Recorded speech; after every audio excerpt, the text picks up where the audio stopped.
유쾌한 남자들의 시시콜콜 토크쇼 김프로쇼 지금 시작하겠습니다. 저는 김프로입니다.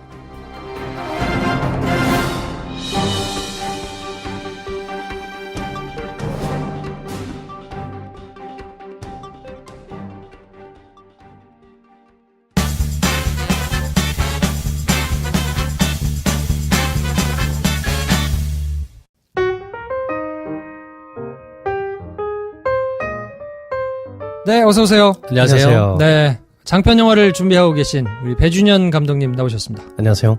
배준현입니다. 인생의 애드립, 연애지상주의자 한량 김선생 나오셨습니다. 네, 안녕하세요. 공영방송 정상호의 꿈에서까지 힘을 쏟고 있는 김선생입니다. 생뚱맞게 어떤 꿈일까 궁금하다. 지 맘대로 살고 싶어서 기자 그만두고 영화 준비하고 있는 김프로입니다. 네.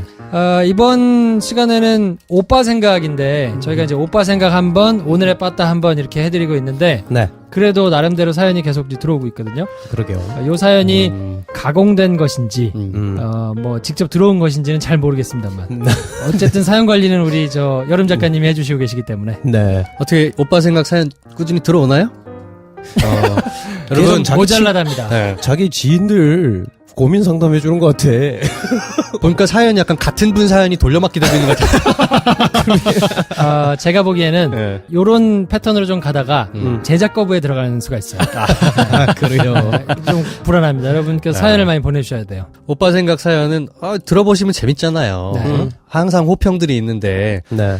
마음껏 보내주세요. 네. 많이 네. 보내주시기 바랍니다. 네. 자, 이번 오빠 생각은 30대 여자분께서 보내주셨는데 네. 네. 김 선생의 낭낭한 목소리로 소개해드리겠습니다. 오빠 생각에 걸맞는 BGM으로 큐.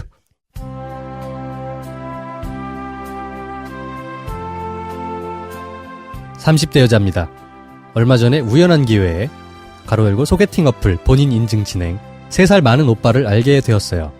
대화를 해보니 취미도 비슷하고 원하는 것들이 비슷한 게 많았어요.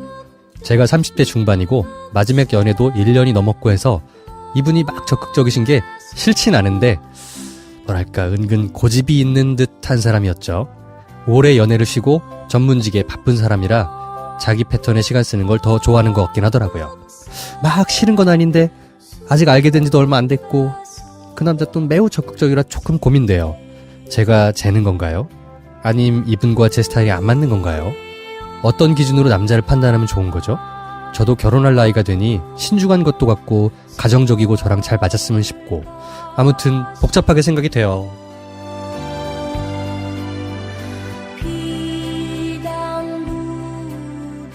네. 네. 이 많은 요 나이 또래 그 여성분들이 네. 가지실 이 고민이 아닐까. 네. 네. 일반적인 사연입니다. 당신한테 모든 게 일반적이잖아. 다 일반적이지. 결혼 정년기에 들어있는 사람이라면 누구나 이런 고민합니다. 그렇죠. 심지어 만나고 있는 남자인데도 이런 고민을 해요. 근데 저는 네. 약간 조금 의외였다 싶었던 게 네. 보통은 고민을 할 때 뭔가 뜨뜨미지근하고 재는 것 같고 그래서 좀 짜증나요. 요런 고민을 많이 들어봤는데 이렇게 적극적이라 좀 고민이 된다고 하신 거는 네. 이런 경우 있지. 그러니까 약간 의외거든요. 있어요. 많아요. 그래요? 밀당이라고 하잖아요.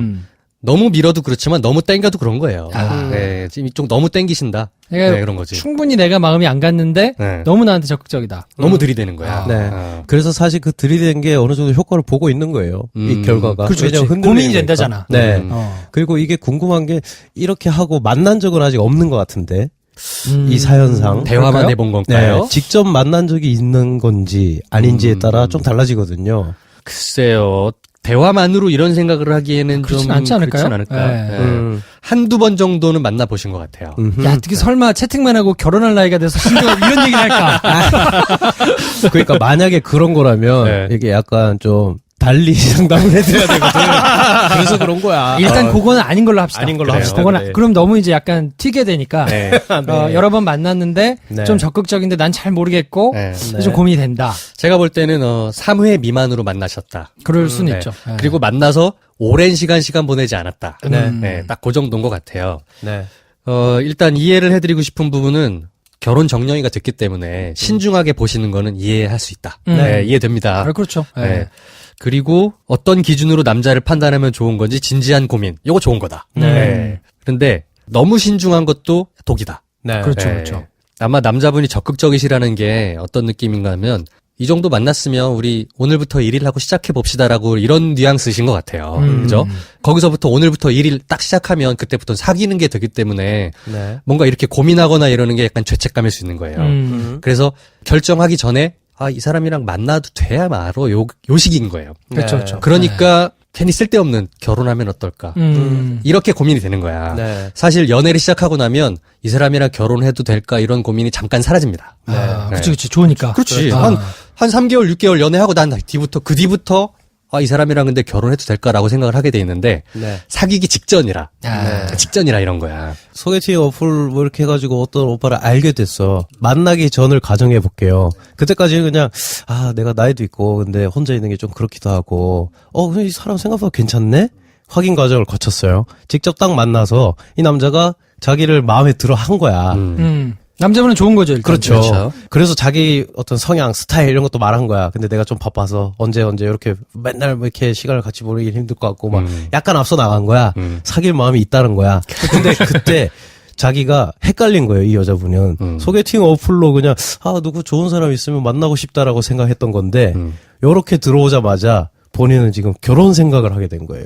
중간 과정을 뛰어넘어 버리고. 생각이 튄 거야 지금. 네. 이 사람과 결혼을 하면 어떤 삶을 살 수 있을까? 뭐 이 생각까지 하는 내가 너무 이상하다. 본인이 그걸 약간 인지하고 있거든요. 생각하지 마시라. 네. 그렇죠. 지금 결혼을 고민하실 뭐 이런 건 아닌 것 같고. 네. 저는 일단 남자가 적극적인 거는 괜찮다. 네. 재고 뭔가 뜨뜨미지근하게 하는 사람들도 많은데, 그렇지 않은 거는 오히려 저는 좋다고 보고요. 그러면 차라리 그냥 본인도 열고, 뭐 한 두어 달 만나보시고 아니면 빨리 정리하시면 된다. 그렇죠. 그럼 우리가 진지하게 고려해야 할 부분은 뭐냐면 고집이 좀 있는 것 같다, 이 남자가. 자기 스타일을 조금 밀어붙일 것 같은 거야. 요게 안 맞는다. 그러면 그 두세 달 가볍게 만나실 때 본인 고집을 한번 밀어붙여봐라. 그러면서 어느 적정 수준에서 그게 잘 유지되면 그냥 계속 잘 지낼 수 있을 것이고 그게 확인이 안 된 상태에서 시간이 더 가면 나중에 고민을 또 사연을 보낼 수가 있다. 그러니 그걸 확인하는 가벼운 관계를. 약간 이런 거가 느껴지네요. 바라시는 게 조금 많다. 네. 네. 지금 단계에서 이제 만난 지 몇 번 안 됐고 사귈까 말까 하는 단계에서 볼 때는 좀 바라는 게 많은 것 같아. 네. 예를 들어 봐봐요. 매우 적극적이라 좀 고민됩니다. 제가 재는 건가요? 약간 재는 거예요. 왜냐면 네. 신중한 것도 있고 가정적이고 저랑 잘 맞아주면 싶고 아직 결혼할지 안 할지도 모르는데 네. 가정적일지 안 할지 어떻게 알아요? 너무 많이 네. 갔어. 그리고 가정적인 것도요 여러 가지 형태가 있는 거예요. 그렇죠. 네. 막 집에 와가지고 와이프랑 애들한테 다정한 것만이 가정적인 게 아닐 수 있어요. 그냥 친데레 스타일의 가정적인 것도 분명히 있거든요. 네. 그러니까 사실은 이 모든 과정에 복잡다단한 모든 문제가 사실 하나의 문제로 귀결이 돼요. 결혼을 할 나이가 됐는데 외롭다. 소개팅 어플로 너무 남자 쉽게 괜찮은 남자를 만나버렸어요. 여기서 생각이 점프가 된 거거든요. 그쵸. 근데 내 생각만큼, 내 기준만큼은 못 미치는 것 같아요. 그렇지. 그러니까 이거 기준에 딱 맞았으면 그냥 만났겠지. 그렇지. 근데 기준에는 약간 그 제가 말씀드린 기준이 그런 거예요. 너무 많이 바라는 기준이라고. 네. 왜냐하면 지금 이분이랑 만나서 어떻게 될지 6개월 뒤에 무슨 과정이 있을지 아무도 몰라요. 네. 지금 고민할 이유가 없어요. 네. 그냥 정말 별로여서 만나기 싫다라는 사람이 아니라면 시작해 보십시오. 네, 시작하시고 지켜봐도 늦지 않고 그 부분으로 인해서 예를 들어 혹시 이런 사연에 드러났지 않지만 제가 사실 연애를 시작하면 금사빠라서 헤어나올 수가 없어요. 그래서 시작하는 게 두려워요. 이런 분이라면 네. 신중하게 생각하시라고 하겠지만 그런 것 같진 않아요. 네. 그럴 스타일은 아닌 것 그렇죠. 같습니다. 그리고 또 제안을 드리자면 이렇게 고민하는 걸 다 까고 자 오케이 내가 오빠랑 연락이 돼서 한 2번 만났더니 나의 머릿속엔 결혼 이게 떠올랐는데 내가 지금 그 단어를 지웠다. 하지만 나는 여러 가지 조건을 던질 거다. 빨리빨리 우리 진도를 빼자. 그러니까 그랬을 때 그 남자가 떠날 수도 있습니다. 그럼 네. 그럼 그러면 못 만날 그 사람이었어. 그럼 그렇지. 깔끔하지. 그치. 그러니까 이 남자가 부담스러워가 떠날 수 있어 실제로. 그럴 수 있어요. 네, 그럴 수 본인이 지금 여기 나오는 사연에 쓰신 남자처럼 느껴질 수 있거든요. 그 남자분에게. 그렇지. 그럼 안 되는 거거든. 그러니까 확인할 걸 빨리 확인하셔야 된다. 그러니까 이분의 마음 상태를 굳이 이제 비유로 설명하자면 이런 게 아닐까. 8시 30분에 마트에 간 거예요. 네. 마트에 옷을 사러 갔어. 네. 이렇게 쭉 있잖아요, 마트에. 네. 그래서 옷을 고를 수 있는 브랜드도 많고, 매대도 많은데, 9시에 닫아. 시간이 네. 얼마 없어. 30분밖에 없어. 네. 아, 사야 될 거는 근데 어떡하지? 내가 이걸 가서 입어보면 괜찮아. 근데 이거보다 더 좋은 게 어딘가 있을 것 같아. 근데 나한테는 30분밖에 없거든. 이럴 때 가장 좋은 건 뭐냐면 닥치는 대로 사는 거예요. 살 수 있는 만큼 사갖고 나와서 다음날 환불을 해라. 환불을 하든 아니면 그냥 자기한테 제일 맞는 걸 입으면 된다. 네. 왜냐면 거기서 그거를 벗어놓고 다시 저만큼 가잖아요? 그러면 끝나. 다시 못 돌아와. 그럼요. 이게 다시 좋았다고 해도 못 돌아와요. 자, 이 비유를 마음에 안 들어 하실 게 뻔한 표정이 제가 그려져요. 이 30대 여자분이. 그럴 수도 있지. 그런데 여기서 제가 그러면 확인 겸 또 하나를 더 얹어드릴게요. 나는 30분밖에 없다고 궁극의 옷을 못 사는 사람이란 거냐? 라고 물어보실 수 있을 텐데 네. 거기에 대한 제 답은 확실합니다. 궁극의 옷이란 건 환상이다. 네. 그렇죠. 일주일 전에도 마트를 갔어도 고민할 것이다. 그렇죠, 만약에 궁극의 옷이잖아요? 그러면 그 옷은 어떤 옷이냐면요. 내가 옷을 살 생각이 1년 전부터 없었어. 나는 그리고 지금 마트로 가는 게 아니라 주유소로 가고 있어. 근데 갑자기 내 눈 옆에서 섬광이 일어나. 누가 어떤 옷을 입고 가고 있어. 내가 그 옷을 벗겨야 돼요. 그 정도의 일이 일어나지 않으면 그 옷은 궁극의 옷이 아니다. 네. 네, 여기서는 그냥 효율적인 것만 생각하셔도 일단 만나시라. 네. 그리고 빨리 만나셔서 여러 가지를 경험해 보시고 정리를 하실 건 빨리 정리하시라. 그렇게 한두 달 정도 해가지고 정리를 하는 것이 한두 달 고민하면서 미적미적 시간 보내고 다른 사람도 못 만나고 하는 것보다는 낫다. 그러면 그 다음날 또 다시 마트에서 세일이 시작된다. 그렇지. 마트는 매일 열린다. 그렇지. 운동 열심히 하시고요. 옷은 많습니다. 네, 옷은 많아요. 근데 역으로 하나만 더 말씀드리면 결혼할 나이 되고 신중해서 여기저기 재고 있는 말씀을 하셨잖아요. 네. 남자라고 그 생각 안 할 것 같냐? 그렇지. 네, 생각해요. 네. 생각보다 빨리 끝나실 수도 있다. 그렇죠. 네. 그럼요. 네. 조금 내려놓으시고 네. 너무 복잡하게 생각하지 마시고 일단 그냥 시작해 보십시오. 만나 보시고. 연애 시작하는 건요 별거 없어요. 주말에 혼자 집에서 닭 시켜놓고 TV 보는 것보단 나가서 영화라도 보고 밥이라도 먹을 사람 있으면 좋겠다 정도로 시작하는 게 연애입니다. 네. 자, 댓글 몇 개 소개해 드릴까요? 마리아 바른말님께서 인디스페이스 무대 인사 가셨었나봐요. 재미있고 화나고 웃기고 걱정되고 안타깝고 희망이 보이는 공범자들 무지 잘 봤습니다. 실물로 보는 PD님 기자님 짱 멋지심. 네. 네. 보릿고개님, 저는 김해 장유에 사는데 부산까지 가서 공범자들 보고 왔습니다. 와. 야우. 김해 롯데시네마 시집에서는 개봉관을 열어주지 않았어요. 어쨌든 잘 봤고 뉴스타파 후원 회원으로서 이미 회원이네요. 네. 최승호 PD님께 감사드리고 또 국민의 한 사람으로서 언론 정상화를 위해 쓰신 모든 언론인들께 격려의 박수 보냅니다. 네. 네, 감사합니다. 베르타님, 일산 롯데시네마로 공범자들 보러 갔다가 깜짝 놀랐어요. 나랑 만날 수도 있었을 뻔 하신 분이네. 네. 100명 구매의 영화관인데 2시 50분 영화 꽉 차서 봤어요. 혹시 김프로 공략관이었나 하는 흐뭇한 느낌이 들었습니다. 네. 아니었는데. 네, 흐뭇한 느낌만 가지고 계십시오. 네. 저희가 공략하지는 않았습니다만. 어디서 보는 게 뭐가 중요합니까? 네. 하여튼 이번 주까지는 저희가 이벤트 드가자 프로젝트 하고 네. 있으니까 많이들 참여해 주셨으면 좋겠고요. 음. 저희가 몰아서 새신자 소개해드리고 있죠. 아, 네. 입술 좀 풀고요. 진짜 많아요, 근데. 네. 오늘은 그 새로 나오신 분이 진짜 많아서 네. 야, 요거 어떻게 읽을까 조금 약간 이제 기대가 되기도 하는데. 자, 한번 최선을 다해보겠습니다. 자, 새신자 코너입니다. 이름이 불려주신 분들께서는 자리에서 폴딱 일어나 주시고요. 나머지 분들께서는 손들 준비해 주시고요. 자, 들어가 보겠습니다. 3399님, 특검 연장님, 개빈이 창밖했군요. 동자동의 묘인, 커피우유, 별별사탕, 유천이 눈웃음, 봉광, 바람 부는 섬, 체인대부, 조선부로, 천개의 바람, 메티스, 준비 땅하면 출발, 미엔, 공감공유, 일산투덩이, 일산사나이, 메롱메롱, 끌로이 아빠, 농부송선생, 혜연이짱, 손석희용, 견호사랑, 오니기리, 오오오, 태랑 나가신다, 함추, 봄날은 온닭, 볶은 콩알, 콜롤로, 레이디 갸게, 안구복지, 리버풀 사이코, 닉네임 중복말복, 배돌과 철구, 광장으로 27, 임영박, 아이드리머람, 사타사스, JH 꾸미님, 하이하이하이 29, 폴리선, 버르타, 노372, 아이네트, 제드민, 러브, 에큐즈, 캐롤리나, SFBAYVIW, 시험에 들게 하는군요. 보나흐힘. 네, 여기까지. 네. 자, 자리 일어나 주시고요. 손 들고 다 같이 외치겠습니다. 환영합니다. 네, 착석. 자, 네. 그러면 선물 폭탄 코너. 네, 여러분이 기다리시던 그 코너입니다. 술친구 한 박스 받으실 분은 부산 CGV 예매 인증해주신 지훈 K2님. 축하드립니다. 축하드립니다. 애터미 선크림 받으실 분은 수유 메가박스로 지인들께 티켓 투척해주신 제주도의 치히로님. 감사합니다. 네. 오랜만입니다. 지로님. 네. 야, 치히로님은 티켓을 이렇게 똘똘 말아가지고 진짜 던지셨나봐요, 수요까지. 네.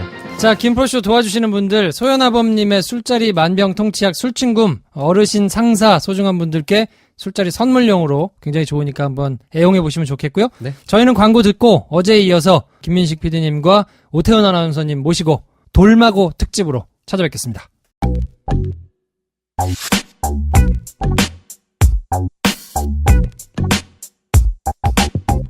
여러분은 지금 유쾌한 세 남자의 시시콜콜 시사 토크쇼 김프로쇼를 듣고 계십니다.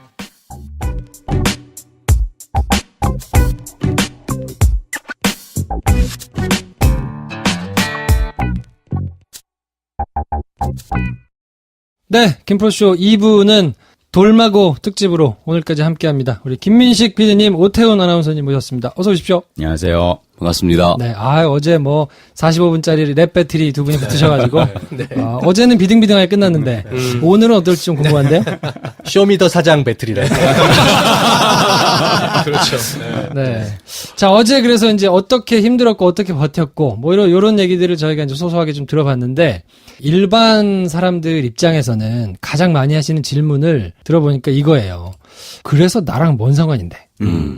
당신들 결국에는 사내 정치 아니냐. 그리고 당신들은 뭐 카메라 잡고 방송이라도 하니까 세상 바뀌었다고 이런 얘기라도 하는데 아니 노조 뭐 사용자들한테 불합리한 처우를 당하고도 아무 말 못하는 사람도 얼마나 많은데 굳이 당신네들 일하는데 그냥 뭐 모르겠다라고 관심을 끊으시는 분들이 의외로 많아서 예. 이게 나랑 도대체 무슨 상관인가 하는 부분을 좀 말씀을 해주시면 좋을 것 같아요.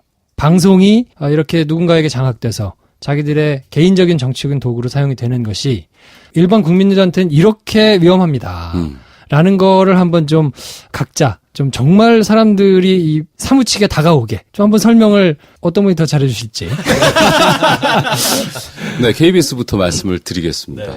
그래요, 뭐 언론이 망가져봤자 어차피 그동안 9년 동안 망가졌는데 내 생활에는 큰 지장이 없었다라고 생각하시는 분들이 계시고요. 네. 국민들이 촛불을 들어서 정권을 바꿨고 이 적폐를 청산하기 위한 많은 밑거름들이 돼주셨거든요. 언론은 한 게 없는데 굳이 뭐 니들을 내가 왜 살려야 돼? 라고 하시는 분들이 계세요. 그 말씀 충분히 공감을 하고 저희들도 반성을 하고 있습니다.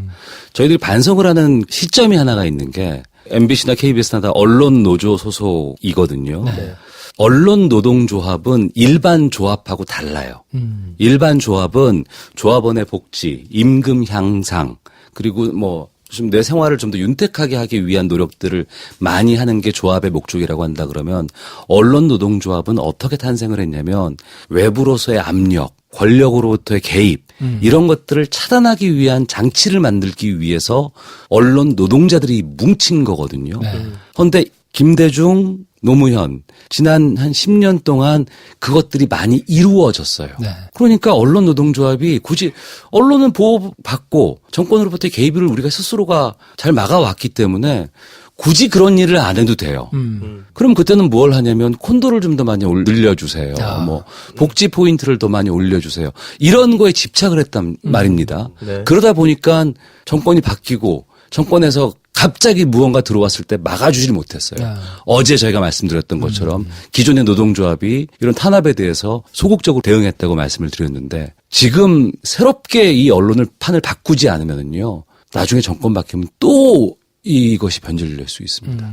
지금은 좀 나을 수 있겠지만 그래서 언론인들 스스로가 이 언론의 지형을 그리고 언론의 상황을 국민 편으로 만들 수 있는 기틀을 지금 세워야 되는 것이지 지금 세우지 않고 지금은 잘하고 있기 때문에 정권에서 만약에 그렇다고 해서 지금 언론인들 굳이 관심 없어라고 해버리시면 나중에 이것이 다시 우리 국민들에게 손해로 오게 되고요. 언론인들도 또다시 정권이 바뀌었으니까 난 절로 붙어야지 이런 행태들을 반복할 수가 있습니다.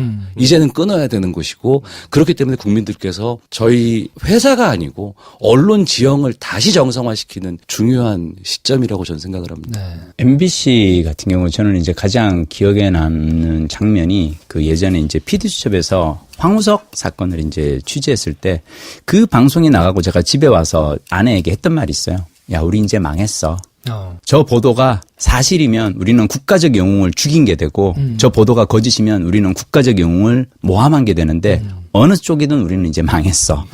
당분간은 아주 힘든 시간이 올 거야. 근데 부인 그거 알아? 대한민국에서 저 정도 방송을 할 수 있는 건 MBC밖에 없다고 생각해. 그러니까 이게 사실 사형 회사라든지 아니면 뭐 광고 수입에 되게 민감한 재벌 어떤 오너가 있는 기업이라든지 다 사실 쉽지 않은 보도라고 생각합니다. 근데 저는 좋은 어떤 공기로서의 공영방송이 살아있다는 건 어떤 그런 역할을 할 수 있는 거거든요. 그러니까 네. 공기하고 비슷한 거예요. 우리가 공기 나오면서 아침에 나오면서 야 오늘은 공기 좋아.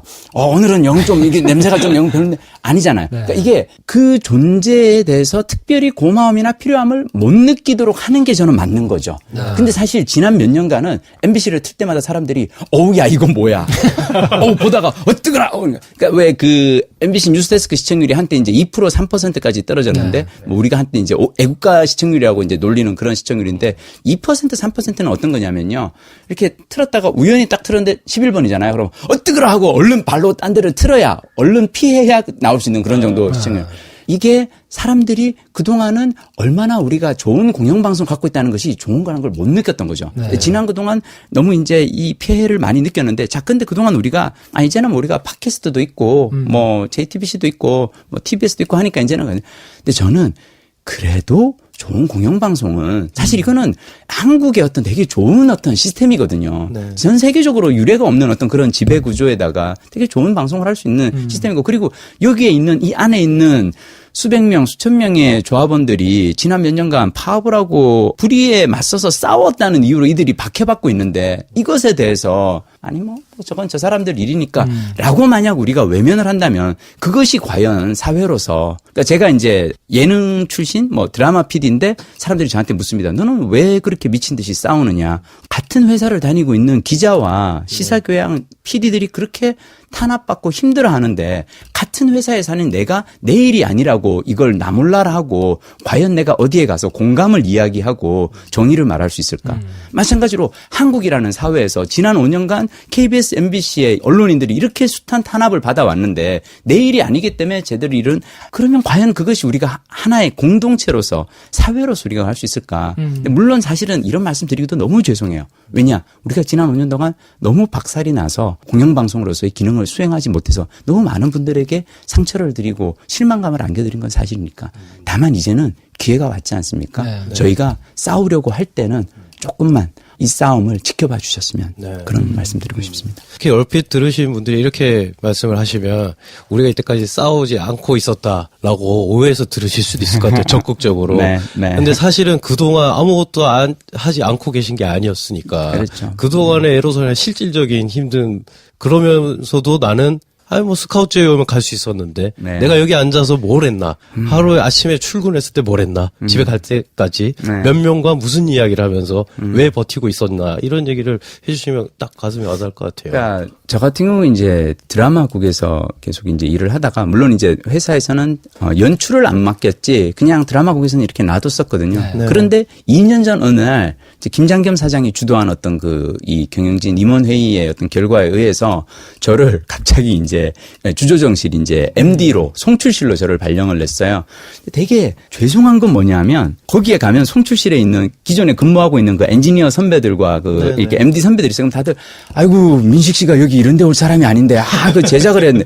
그럼 저는 되게 막 처음에 갈 때 막 근데 한편으로는 아니 여기 있는 선배들은 이런 일을 하실 분들이라서 여기 있는 건 아니지 않습니까? 네. MBC에 손정은 아나운서라고 있어요. 네. 이 친구가 되게 방송도 잘하고 뉴스데스크 주말 뭐 뉴스데스크 앵커도 하고 뉴스도 많이 한 친구인데 이 친구가 파업 때 참여했던 조합원이라는 이유로 방송에서 배제를 하고 심지어 나중에 신동아 아나운서 국장이 손정은을 딱 찍어서 나눔이라는 사회공헌실로 보내요. 그러니까 MBC 사회공헌실은 뭐냐면 상간벽지 어린이들 초청해서 스튜디오 견학시키고 이런 거 할 때 이제 진행하고 하는 이런 건데 이 손정은 아나운서를 여기로 사회공헌센터로 이제 발령을 냈을 때 손정은 아나운서 너무 힘들었던 건 뭐냐면 여기에는 왜? 이 사회공헌이라는 게 되게 중요한 일이고 회사에서는 사실 의미 있는 일이거든요. 여기에 대해서 되게 어떤 자신의 어떤 이걸 가지고 사명감을 가지고 일하고 있는 선배들이 있었는데 그 사람들이 보기에 여기가 유배지였던 거야?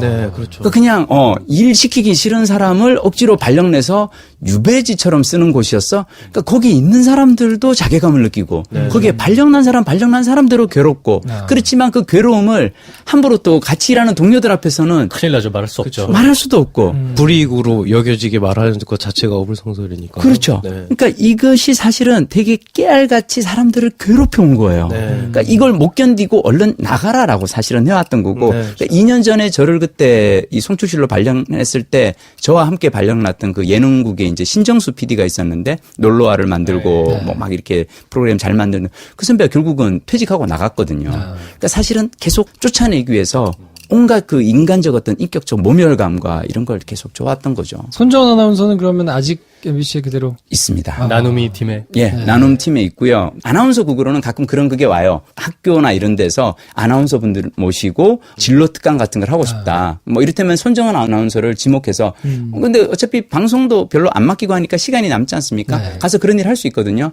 근데 거기에 대고 그럽니다. 이 친구는 지금 아나운서가 아닙니다. 아나운서가 아니기 때문에 아나운서 일을 줄 수 없습니다. 그러니까 진짜 나쁜 거죠. KBS 아나운서 중에는 이제 후배분들 중에 예. 비슷하게 그래도 사람들이 이렇게 좀 알아보고 기억하고 했던 친구 중에 혹시 뭐 이렇게 좀 불이익을 당하거나. 네, 고생을 하거나 이런 후배가 누가 있을까요? 저희가 16명이 이제 주로 파업을 많이 했었고, 그동안에 노동조합 활동을 많이 했다고 이제 말씀을 드렸고요. 그것 때문에 불이익을 받았던 대표적인 아나운서는 정세진 아나운서가 있어요. 네. 정세진 아나운서는 저랑 동기고, KBS 9시 뉴스도 진행을 오래 했었고, 그리고 저희가 파업을 했을 때 리셋 KBS라는 뉴스의 앵커도 했었어요. 근데 그 이후에 방송이 많이 없었고, 사람들이 많이 물어보죠. 그 아나운서는 어디 갔어? 절대 보이지 않는데. 한동안 많이 심체도 돼 있었고 그랬는데 마침 이번에 지난 8월 15일 날 광복절 기념식이 있었죠. 거기에 사회로 온 얼굴을 비춥니다. 그 많은 분들께서 정말 세상이 바뀐 걸 정세진 아나운서가 나오는 걸로 확인하겠다라는 말씀들을 참 많이 하시고요. 앞서서 이제 김민식 PD께서 이제 좋은 말씀 많이 해주셨습니다만 공영방송이 없어도 돼라고 하는 국민들이 꽤 계세요. 특히 이제 KBS의 수신료 2,500원. 나 그거 집에 텔레비전 없으니까 그거 안 내겠습니다라고 얘기하시는 분들이 계시기도 하고. 그럼 그분들께 제가 좀 많이 말씀을 드리는 것 중에 하나가 자, 그럼 공영방송이 대한민국에 없으면 어떤 일이 벌어질까요? 라고 한번 고민을 해보셔도 좋을 것 같아요. KBS, MBC가 없어졌어요. 그러면 다 민영방송만 남는 거죠. 민영방송만 남으면 어떤 일이 벌어질까? 어떤 일이 벌어질 것 같으세요? 안 보고 말죠, TV를. 이런 일이 벌어지거나. 아니면 TV 프로그램에 기대하는 부분이 한 부분이 확 빠질 것 같아요, 저희 스스로는. 제가 약간 시뮬레이션을 해보면 텔레비전이 많이 재밌을 겁니다. 재미는 있는데 많이 재밌을 것이고 그리고 말초적이고 그리고 좀 야한 것들도 많이 나올 것이고 그러면 여기서 좋은 것들이 하나 빵빵 터지면 그 다음부터는 전체 대한민국에서 TV에서 나오는 많은 방송들은 말초적이고 상업적이고 재미만을 추구하고 아이들에게는 보여줄 수 없는 것들이 공중파로 다 나가게 될 겁니다. 그러면 정치하는 사람들, 오히려 이 사람들이 방송을 더욱더 그렇게 놔둘 거예요. 결국엔 국민들 손해입니다. 공영방송이라는 곳이 있기 때문에 민영방송들도 비교해서 텔레비전을 볼 수밖에 없거든요. 그러면 일반 국민들이 어떻게 공중파에서 저런 방송을 틀어라는 반감들이 있을 수가 있어요. 그걸 지켜줄 수 있는 곳이 공영방송이고 그것이 KBS나 MBC가 할 역할이기 때문에 그것을 제어하는 마지노선이기 때문에 국민들께서 꼭 지켜주셨으면 하는 말씀드리는 거예요. 저는 이제 오태훈 아나운서님 말씀을 듣고 생각나는 건데 돌마고를 많은 분들이 이제 호응을 해주시길 원하시잖아요. 그러면은 저는 호응을 해주셨으면 하는 그런 일반인의 입장으로 말씀드리면 KBS, MBC를 국민의 품으로 돌려주세요라는 구호도 좋아요. 좋은데 추상적이에요, 좀. 그래서 KBS, MBC를 바꿔주시면 KBS, MBC를 저희가 이렇게 바꿀게요. 를 구체적으로 한두 가지라도 구체적으로 찍어서 하는 게 훨씬 좋을 것 같아요. 왜냐하면 효용을 원하잖아요. 저희는 어쨌거나 청취자 거란 말이죠. 그러면 명분은 있어요. 공영방송은 당연히 돌아가야지. 근데 so what? 이라는 질문이 남아요. 거기에 대해서 KBS MBC가 지금 체제에서 사장이 바뀌게 되면 우린 당신들에게 무엇을 줄 수 있어요를 말해주는 게 네. 훨씬 다가올 것 같아요. 네. 네. 그런 부탁을 드리고 싶어요. 두 분이 말씀하시면서 어제 녹음 때였나요? 말씀하신 게 방송이 잘 돌아가고 있으면 사회가 안 좋다라고 하신 게 굉장히 많은 걸 담고 있는 것 같거든요. 서로 좋은 방송을 만들어서 경쟁하겠다는 기본에 깔려있는 이야기가 있는 건데 우리가 잘 나가겠다가 아니잖아요. 그러니까 잘 나가겠다가 아니라 쟤네가 이런 걸 하는데 우리 왜 가만히 있었지? 이런 경쟁을 하고 있었다는 거. 공영방송이기 때문에 지금 이제 두 분이 이제 녹음하실 때 물을 드시고 계시는데 생수를 사 먹고 있잖아요, 우리가. 그렇죠. 근데 원래는 우리는 물을 그냥 마셨잖아요. 그렇죠. 사 먹으면서 이제 생수 회사들이 경쟁을 하기 시작한 건데, 근데 우리가 우물에서 물을 길어 먹을 때는 아예 까먹고 이제 물은 당연히 사 먹는 게 됐거든요. 그러니까 그 중에서 우리가 골라야 되는 게 되는 거예요. 사 먹는 물 중에. 맞습니다. 근데 우리는 우리가 우물을 만들어서 물을 길어 들이던 사람들이었는데 여러분들이 우물 없어도 된다 그러면 생수 드시라라고 하기엔 우리가 하던 일은 이 정도의 가치가 있는 일이었다. 이렇게 계속 말씀하시는 것 같거든요. 네. 지난 9년 동안 국민들께서 상당히 바삐 움직여 주셨어요. 네. 촛불도 들어야 되고 좋은 영화를 만들면 네. 자백이라든가 또 가서 또 표도 사줘야 되고, 뭐 이런 것 광해 다 보기 위해서 많은 분들께서 내 돈 들여서 뉴스타파에다가 후원을 하기도 하고 그 열의가 굳이 안 하셔도 자연스럽게 KBS나 MBC를 통해서 많이 표출이 될 수 있어요. 네. 버렸다고 생각하던 것들이 내가 굳이 그런 노력이나 금전적인 지불을 하지 않으셔도 네. 자연스럽게 되게 되고 네. 그리고 또 문학의 블랙리스트 상당히 많이 있었지 않습니까? 영화, 음악, 문화, 뭐 예술, 연극 모든 곳에서 불이익을 받으셨는데 그 산업 전체가 공영방송이 살면 활성화될 수 있어요. 네. 파급력이 상당히 많기 때문에 지난 정권에서 다부지게 이걸 잡으려고 했던 것이고 네. 네. 이것이 자연스럽게 정상화가 되면 대한민국 전체에 많은 파급 효과가 있습니다. 네. 단순히 그냥 적재선족에서 살아남는 자가 경쟁에서 이긴 게 남는다의 기준을 맞춰놓게 언론이란 게 가지고 있는 중요성이 있으니까. 그리고 생각해 보면 언론이 잘하는 언론이 있고 없고의 차이를 얼마 전에 1,000만을 간 넘긴 택시 운전수가 나오는 그 영화 있잖아요. 그 영화의 내용이 아무도 얘기 안 할 때 가서 찍는 기자 이야기란 말이에요. 맞습니다. 그런 걸 우리가 수신료 얼마 내고 그런 마인드를 가지고 있는 인프라가 엄청나게 쌓여있는 이 회사가 살아났을 때 우리가 되돌려 받을 수 있는 게 우리 상상을 좀 초월할 텐데 네. 그걸 우리가 당연히 누려야 될 걸 못 누린 세월이 너무 길어가지고 잊어버린 거지. 우리가 하나씩 쟁취해서 얻는 작은 승리의 총합보다 어쩌면 더 클 수 있는 이 싸움을 외면한 건 아닌가 이런 생각이 드네요. 택시 운전사 영화 보면서 약간 좀 이제 가슴이 아팠던 장면이 그 1980년 광주 MBC가 불타는 네. 장면이 네. 있지 않습니까? 왜냐하면 계속 MBC는 똑바로 보도하라고 계속 하는데 광주에서 일어나고 있는 일에 대해서 전혀 MBC 뉴스를 틀었을 때 화면에는 엉뚱한 얘기만 나오고 있고 군부 무슨 선무 방송만 나오고 있으니까 네. 광주 MBC가 불타지 않았습니까? 그리고 그때 당시에 시민들의 외침이 MBC는 똑바로 보도를 하라는데 저는 그게 1980년 광주와 2017년 광화문에 그 외침이 이어지고 있어요. 그렇죠. 자, 그렇다면 우리가 1980년에는 총칼을 든 군부가 이 방송을 망치는데 그걸 어떻게 우리가 막을 수 없었다면 적어도 지금은 그런 세상은 아니거든요. 네. 그렇다면 저는 여러분들이 정말로 1980년 당시 광주에 가서 그 실상을 보고 온 어떤 택시 운전사 김사복 씨가 어떤 하는 결정처럼 영화 공범자들을 극장에 가서 좀 봐주시고 네. 이거를 보고 나서 지난 5년간 공영방송 내에서 KBS, MBC 내에서 어떤 일이 일어난지를 보시고 주위에 좀 알려주시는 그런 택시 운전사 한 분 한 분이 좀 되어주셨으면 합니다. 지금 본인의 데뷔작을 홍보하시는 배우 느낌으로 탁월하게 잘하고 계시는데. 배우세요. 그 전혀 생뚱맞은 질문 하나 좀 드리고 싶은데 네. 지금 말씀하신 대로 역작 본인의 데뷔작이자 마지막 작품 영화를 보면 네. 가장 감동받았다고 얘기하시는 분들이 예. 많이 꼽으시는 게 예. 맨 마지막 장면 그 우리 이영마 기자하고 네. 이렇게 농담하시면서 네, 네. 법정으로 들어가시는 네. 장면을 꼽는 사람이 많거든요. 예. 그걸 보면서 두 사람이 어떤 사이일까? 어떤 스토리가 있을까? 요게 이제 궁금하신 분들이 꽤 많으실 텐데 네. 한번 얘기를 좀 해주십시오. 이용마 기자하고 저하고 같은 87학번이고요. 그리고 둘 다 이제 입사가 좀 늦었어요. 둘 다 나이 30에 이제 96년도에 MBC에 입사를 했는데 조합 집행부에서 만나게 된 거죠. 근데 이용마 기자는 사실은 뭐 정치학 박사이기도 하고 정치 쪽 이 기자로서 민환 기자로서 쭉 살아왔고 저는 완전히 그냥 용마가 보기에는 되게 철없는 딴따라 날라리처럼 이렇게 막 살던 이런 거고 용마가 이제 파업할 때 뭐 이래서 우리는 사장실 가서 구호를 외치고 막 뭘 해야 돼 막 그러면 저는 야 그저 가가지고 저기 사무실 가가지고 뭐 이렇게 뭘 우리가 돌 던지고 이런 거는 좀 짜치잖아. 그러지 말고 우리 소금 뿌리면서 귀신 불러나라고 구슬하면 어때? MB 귀신 불러가 뭐 이런 거 하면 어때? 뭐 약간 이런 식으로 이제 걔가 뭐 집회를 할 때 조합원들의 새를 보여줘야 돼.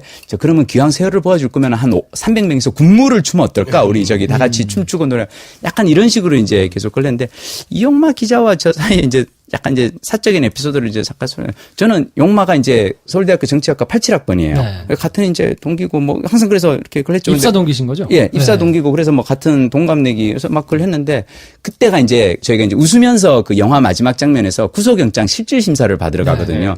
구속영장 실질 심사는 만약 가서 영장이 발부가 되면 우리는 그때부터 바로 석 달, 6달 바로 유치장에서 이제 깜빵에서 시간을 보내야 되는 거죠.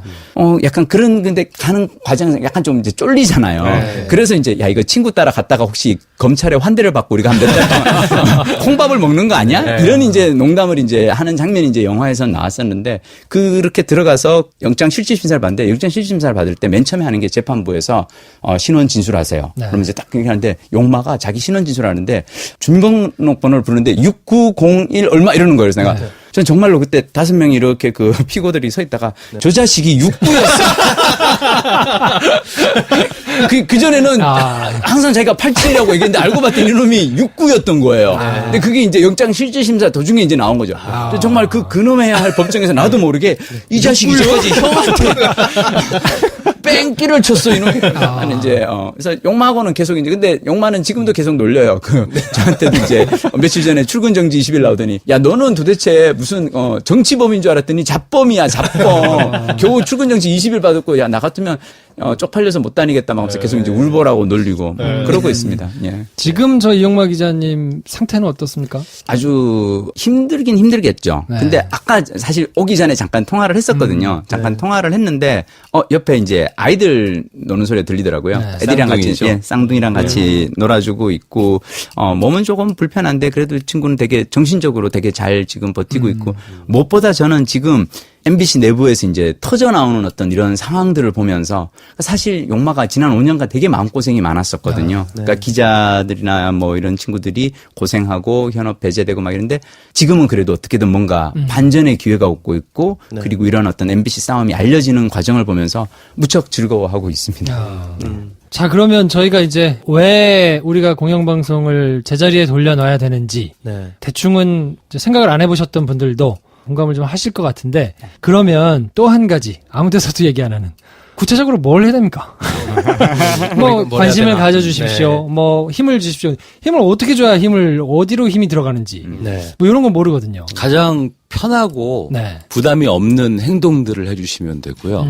첫 번째로는 공범자들을 좀 봐주셨습니다. 그건 뭐 이미 저희 김프로쇼에서 연일 매진 행렬을 하고 있기 때문에 극장을 하나씩 찍어가지고 저희가 어떻게 하다 보니까 일이 커져가지고 매일 하나씩 매진시키고 있습니다. KBS가 지난 9년 동안 여러 가지 투쟁들을 벌였지만 상당히 억울했던 때가 있어요. MBC 때문에 상당히 억울했던 때가 많아요. MBC 투쟁은 아는데 그렇죠. KBS 투쟁은 잘 모른다. 이상하게 티가 안 나요. 사장 이름은 많이 아는데 KBS 사장 이름은 우리가 김인규를 불러가라 많이 외쳤거든요. 김인규가 누구야? 김재철은 아는데 김인규를 몰라요. 그 캐릭터가 비호감도에서 김재철은 끝판왕이거든요. 김재철을 이길 수가 없어. 이길 수가 없는 부분은 공범자 보시면 다 확인하실 수 있거든요. 지금도 마찬가지고. 그런데 공범자들을 보시면 KBS가 이 정도로 해봤어? 정말 열심히 라는 것들을 저희가 9년 동안 했는데 못했는데 최승호 선배께서 그 영화를 만드시고 나서 영화를 그냥 아무 생각이 없고 관심이 없었던 분들이 영화를 보고 나면 아 이러면 안 되겠다라는 느낌을 확 받으시더라고 하시니까 그래서 정말 공범자들 네. 또 김프로쇼에서는 또 그냥 예매하고 뿌리신다면서요. 네. 네, 그냥 현장 가서 봐주시면 되잖아요. 그럼요. 많이 좀 봐주셨으면 좋겠다라는 말씀 드립니다. 그 집회를 하시잖아요, 매주. 네, 네. 돌마고 하죠. 네. 거기 참여하려면 뭐 네. 특별히 저희가 준비해야 될 거나 뭐 그런 게 있나요? 금요일 저녁, 그러니까 매주 금요일 저녁에 네. 하는데요. 한 주는 이제 여의도 KBS 본관 앞에서 하고, 한 주는 이제 상암 MBC 앞에서 하는데, 이번 이제 25일 금요일은 네. 청계광장에서 합동 집회를 합니다. 접근성이 KBS 좋네요. 조합원들과 네. 예.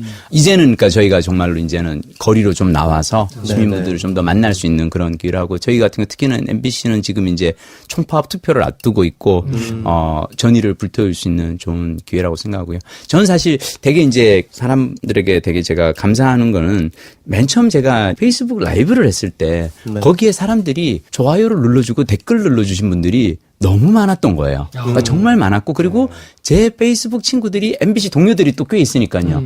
이들이 이걸 보고 아무도 우리가 이제까지 이걸 해보려고 생각을 안 했는데 했더니 사실은 바깥에서 다들 기다리고 있었고 이걸 응원해 주시고 공유해 주시고 날라주신 분들이 정말 많구나.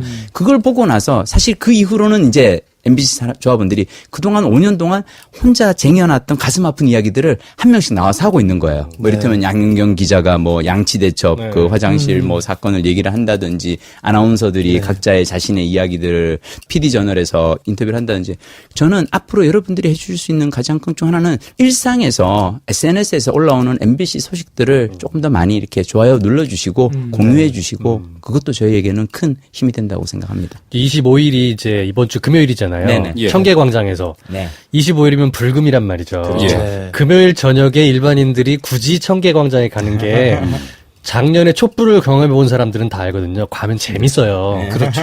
그 자체가 하나의 페스티벌이 돼야 되는데. 그렇죠. 자, 이번 컨텐츠 어떤 걸 준비하고 계신지 재밌는 거 있으십니까, 혹시? 네. 준비하신 네. 25일에 가면 요런 거 볼 수 있다. 네. 네. 뭐 우선- 있어야 할 거 아닙니까? 예. 집에 혼자 있는 것보다 훨씬 재밌다. 8월 25일 네. 청계광장.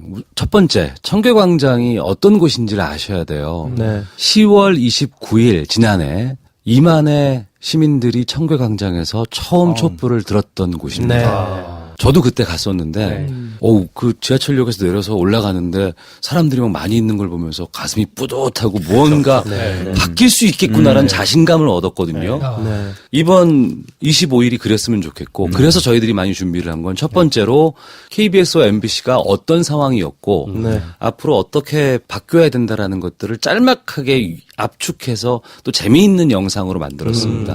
이런 것들도 보실 수가 있고요. 두 번째는 그동안 고생하면서 KBS와 MBC에서 싸웠던 사람들의 복면 가왕 쇼가 있어요. 재밌다, 재밌다. 누군진 모릅니다. 그런데 어느 젊은 사람들이 나와서 복면을 쓰고 그동안에 자기가 억울하게 당했던 얘기를 막 할 거예요. 그리고 복면을 벗으면 쟤야? 재밌네요. 네. 이런 부분들이 분명히 또 준비가 돼 있고요. 네. 또 공연해야죠. 네, 그렇죠. 이번에는 전인권 밴드가 오십니다. 그럼 가야 되네. 예, 전인권 밴드가 오셔서 정말 다채롭고 의미 있는 공연해 주시고요. 네. 또 촛불 집회 스타이신 한영애 씨도 또 오십니다. 어우, 두 분이 보통 한 무대에 안 서는데 촛불도 한 주 건너서 오셨었는데 그러네. 두 분 다 오시네요. 예. 이거 가야 되겠네. 네. 그리고 또 KBS, MBC에 또 빼어난 활약을 많이 하고 있는 이름 있는 분들이 뭐 프리허그도 준비를 하고 있다고 하고 기대감이 커지네요. 금요일 날 저녁에 날도 좀 선선해요, 이제는. 이제. 그렇죠. 지난 돌마고 1차, 2차 때는 상당히 더웠거든요. 그래서 네네. 힘들었는데 가볍게 네. 마실 나오는 겸 쟤네 나 보니까 공범자들에서 조금 하는 것 같은데 실제로 가서 얼굴이나 좀 볼까? 네. 공연도 보시고 영상도 보시고 충분히 1시간 밀도 있게 진행하거든요. 아, 1시간인가요? 네. 딱 좋네요. 야, 너무 밀도 있는 거 아닙니까? 좀 길어지긴 해요, 항상. 그렇지. 1시간 준비를 해도. 20, 30분. 네, 그럼요. 그 정도지. 선선하게 한번 바람 쐰다는 느낌으로 한번 오시면. 25일 몇 시입니까? 25일 7시부터 합니다. 저녁 7시. 7시. 네. 청계광장. 네. 김민식 PD님 나오시나요? 그날은 제가 아마 사회를 볼 것 같습니다. 약간 사회 보시는데 재미 드시는 거 아니세요? 지금? 점점 커리어가 그쪽으로. 그래서 그날은 제가 이전에 제가 이제 MBC 앞에서 돌마고 집회를 할 때마다 뭐 랩을 했더니 다들 반응이 너무 안 좋아서 하지 마! 그래서 그다음에 이제 노래를 했더니 또 반응이 안 좋아서 이번엔 제가 약간 디제잉을 해보려고요. 점입 가경인데. 영상 보니까 파란 조끼 이런 거 있고. 그래서 네. 제 이제 그 소원은 김 사장님이 이걸 이제 이렇게 모니터링 하다가 네. 나 이놈 시키 보기 싫어서 나 때려친다라고 이제 할 때까지 이제. 그렇군요. 돌마고 홈페이지가 있는데 네. 그 인터넷에다가 돌마고 이렇게 치시면 돌마고.com으로 나오거든요. 네. 거기 가면 KBS, MBC 적폐이사 파면 시민청원 이렇게 써 네. 있더라고요. 예. 근데 27,000명밖에 아직 안 하셨어요. 그래서 요거를 들으시면 그리고 또 페이스북 라이브 같은 거 하실 테니까 그렇죠. 그 밑에다가 또 이렇게 URL 올려주시고 하면 네네.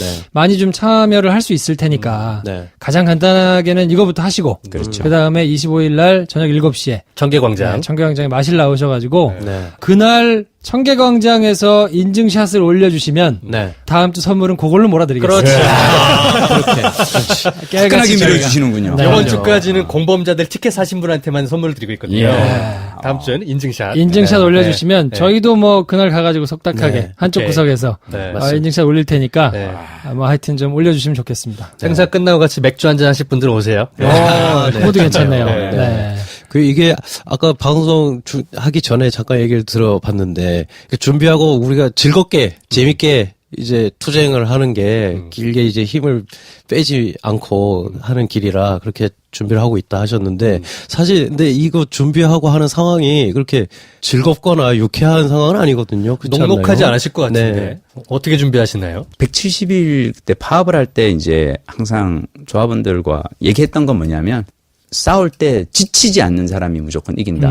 네. 그리고 끝까지 버티는 사람이 이기는 거고 네. 그러기 위해서는 즐겁게 싸워야 한다고 생각하고요. 그리고 특히 이번 싸움 더더욱 저는 그런 면에서 중요하다고 생각하고 저 사실은 청계광장 아마 이번 주 금요일 어떻게 보면 저는 축제의 모습이 아닐까. 왜냐하면 사실은 여러분 생각해 보세요.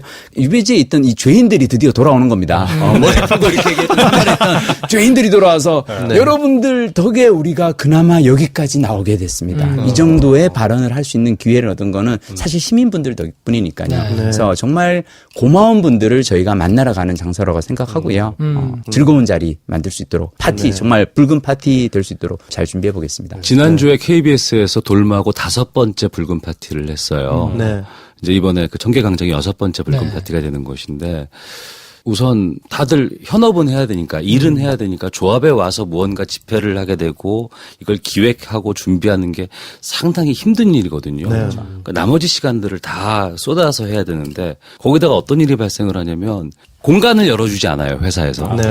그래서 지난 그 5번째 붉은 파티에서는 본관 계단에서 하려고 했었는데 거기다가 회사에서 차벽을 세워버렸습니다. 아니, 지금 세상이 어느 세상인데 KBS에는 이명박 때나 나왔던 차벽이 있었고 근데 또 뭐가 있냐면 장비를 저희가 사용할 수가 없잖아요. 네. KBS와 MBC의 고급 인력들이 집회를 열고 문화제를 여는데 장비를 대줄 수가 없어서 그걸 막 그냥 콘솔도 어디서 없어서 그냥 정말 어렵게 빌리기도 하고 막 이렇게 열악해서 하고 있어요. 물론 이번에 청계광장에서는 그나마 좀 규모 있게 저희들이 대규모 문화제. 제작을 하게 되고 네네. 이런 것들이 정례화가 되고 이제 KBS와 MBC가 바뀌게 되면 정말 그 KBS와 MBC의 좋은 장비들 이런 걸 가지고 국민들께 무료 봉사하는 마음으로 많은 것들을 할 수 있지 않겠습니까? 그렇죠. 지금 한 번 더 와주시고 손에 손잡고 한 번 더 참여를 해주시면 이보다 훨씬 더 디테일하고 훨씬 더 그레이드가 올라간 그러한 방송들을 무료로 이제 접하실 수 있는 방송 환경이 만들어지는 거예요. 약간 바램 겸 팁 같은 게 있다면 금요일 날 돌마고 현장이 진짜 재밌다. 네. 정말 최고의 주말을 보낼 수 있다라는 소문이 좀 나야 될 것 같아요. 이게 힙스터들이 모여서 네. 난장 까기 시작하면 되는 거거든요. 작년에 광화문이 정치적인 집회의 장이기도 했지만 사실 가장 힙한 장소기도 했거든요. 그렇죠. 문화적으로. 네. 왠지 페이스북에 인증샷을 올려줘야 주말 동안 그렇죠. 올려줘야 뭔가 좀 이렇게 이분 좀 다니시네. 이런 그렇죠. 소문이 날려. 네. 인스타 스타들이 거기서 많이 탄생했거든요. 그렇죠. 그런 기대가 됩니다. 그리고 계속 이 두 분이 말씀하시는 게 여러분께 방송을 돌려드릴 수 있다라는 말이 굉장히 구체적으로 우리가 예매를 하고 난리를 쳐서 한 권씩 매진시키기 힘든 이 공범자들 같은 영상물이 매주 몇십 개씩 그냥 나오는 거 우리는 그냥 그 채널을 볼 수 있다는 얘기거든요. 그렇죠. 그 세상이 어떻게 도래하느냐. 우리가 원해서 그걸 바라고 발언하면 올 거다. 속히. 그 얘기를 지금 우리가 하고 있는 거니까. 맞습니다. 여러분들이 그걸 믿어 의심치 않는 순간 속히 오지 않을까 생각을 합니다. 원래대로라면 뭐 PD 수첩 그럼요. 추정 60분 여기서 이제 매주 시리즈로 나갔어야 될 그렇죠. 그럼요. 거를 지금 스크린 200개 잡아가지고 이거 지금 보자고 이 난리를 치고 있는 거거든요. 이게 뭡니까? 저는 이제 개인적으로 예능 프로그램 팬으로서 네네. PD님 만약에 복귀하시면 복귀하자마자 시도할 아이템들을 좀 많이 정해두고 계신가요?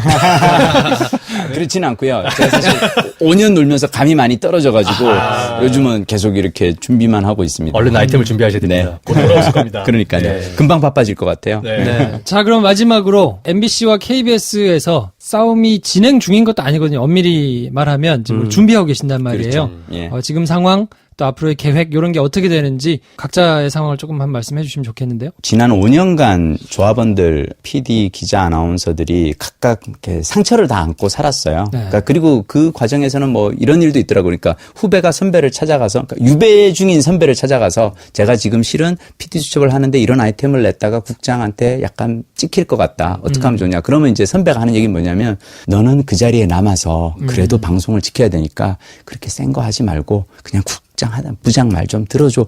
라는 말을 할 때 너무 마음이 아팠다는 거죠.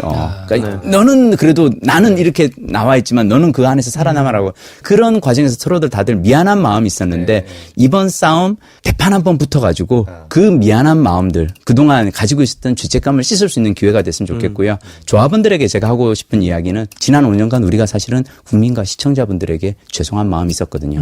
그 죄책감을 이번에 한 번에 씻어낼 수 있는 각자의 치열한 싸움을 한번 벌여보자라고 얘기하고 싶습니다. 지금 제작 거부에 돌입을 했죠. 이미 했죠. 이제 이미 뭐 PD 수첩, 시사 제작국, 보도국 기자들 다 지금 그걸 했고요. 네. 아마 라디오 뭐 이게 점점점 번져갈 것 같습니다. 아나운서들도 이미 다 제작 거부했고 그래서 총파업까지는 금방 갑니다. 제작 거부하고 파업이 어떻게 다른지 모르시는 분들도 계실 테니까 네. 그거는 어떻습니까? 사실은 파업은 노동조합법에 의해서 조합원들의 권리로서 보장이 되는 거고 제작법은 어떻게 보면 좀 더 힘든 그것이죠. 개개인별로. 이를테면 PD 수첩 제작진이 PD 10명이서 자기들끼리만 그냥 제작법을 하는 거예요. 그러니까 훨씬 더 힘든 결정을 하고 이미 나온 거고요. 자, 이렇게 제작 거부를 하고 나온 조합원들을 보호하기 위해서 노동조합이 할 수 있는 건 다 같이 총파업으로 이들에게 이제 결합해 주는 거죠. 우리가 연대해 주고. 혹시 이제 파업의 명분, 네. 뭐 이유, 뭐 이런 것 때문에 법적으로 뭔가 빌미를 주거나 뭐 이럴 소지는 없습니까? 지난 5년간 MBC를 경영해온 것 자체가 범법행위이기 때문에